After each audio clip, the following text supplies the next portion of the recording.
Okay, now for some international news. The Washington Naval Conference is underway and is captivating millions of people. As many of you know, the Washington Naval Conference has been created in order between the countries to avoid a battleship race between the European and the Eastern countries. President Harding has invited England, Japan, France, and Italy, as well as other countries to try to curb this building of battleships.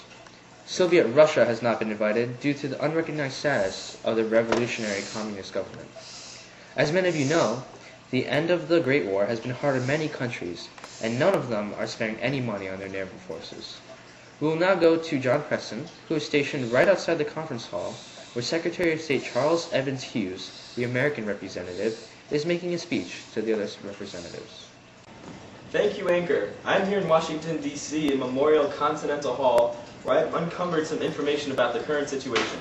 Apparently, 3 treaties have been signed by the nations at this conference. B2. Hit. B7. Battleship. It's not my battleship. Here is Secretary of State Charles Hughes himself. Welcome, Mr. Charles. Hello. It would be okay if I asked you some questions. I'd be delighted to answer them. I know the public's very interested. Okay, Secretary. The country is asking, what is happening here in D.C. and what are you trying to achieve? Well, we have come here and created 3 primary treaties, each to address different countries and regions. The United States, Great Britain, France, and Japan signed the 4-Power Treaty, which states that the powers must uphold a certain status quo in the Pacific Ocean. There will no longer be any imperial threats in the Pacific that could cause yet another war. Another powerful impact of this treaty is the end of the Anglo-Japanese alliance between Britain and Japan. Wow, this should prove very helpful for all countries involved. Does this mean we aren't going to be imperialistic any longer? And what about the second treaty? Yes, this does mean we will not be imperialist. We will return to a position of isolation and neutrality. As for the second treaty, the 5-Power Treaty between Japan, Britain, France, Italy, and the U.S. seems to have been having a great impact in Washington. I'm aware that many people are talking about it. They're assuming that we won't grow as a naval power. This is not the case. The treaty simply states that these powers must curb their appetites for shipbuilding. Many politicians believe that this treaty will be very hard to uphold and enforce. This is not true. I respect their thoughts, and I do think it will be hard, but I know we can do this. There's a rumor that you said the U.S. will refrain from building battleships for 10 years. That's crazy! I'm also getting information that you support stopping some of our strongest naval ships from launching into the water. Also, could you please elaborate on the last important treaty? Yes, this is true, but it's not so crazy. I believe that we must stop another great war from occurring. If we have to sacrifice to save American lives, we will. In regards to stopping our Navy, that would be impossible.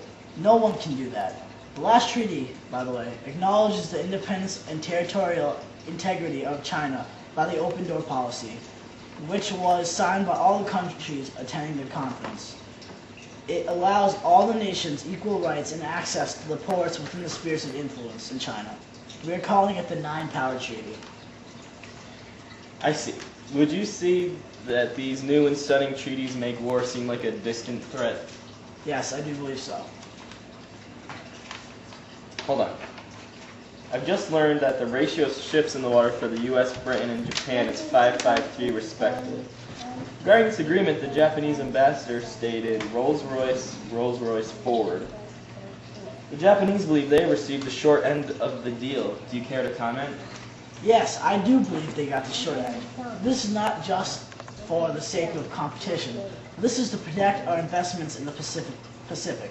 They have become very imperialistic, and we must curb this threat.